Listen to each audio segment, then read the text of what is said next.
பிஜேபிக்காரங்க எவ்வளவோ பிரச்சனைகள் இருக்கு என்ன, அதுக்கெல்லாம் அந்த ஆளுங்கட்சி அவங்க ஒன்றும் வந்து செய்யல, நிதி கொடுக்கல, கேட்டுக்கிட்டு இருக்கான்.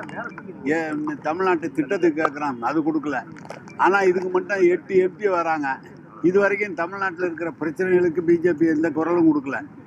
எங்கே இந்த மாதிரி இது வருதோ அதை தேடி பிடிச்சி இந்த கெட்ட பேர் உண்டாங்கிறதுக்காக வராங்க. தலைவர், அதிகாரிகள், அரசு அலுவலர்கள் மிக விளக்கமாக எடுத்து சொல்லிட்டாங்க.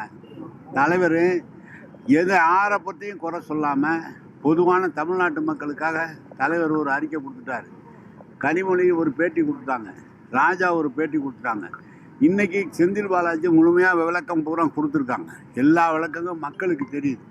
வேண்டுமென்றே இவர் பிரச்சனை உண்டு செய்ய வேண்டும் என்பதற்காக வந்து செய்கிறார்கள். அது மக்கள் நல்லா உணர்ந்திருக்கிறார். தாவேகா நிர்வாகிகள், 2ஆம் கட்ட நிர்வாகிகள் கூட வந்து பார்க்கல, விஜயும் பார்க்கல. அது நான் பிஜேபி கேட்டீங்கன்னு சொல்லிட்டாங்க. ரைட்.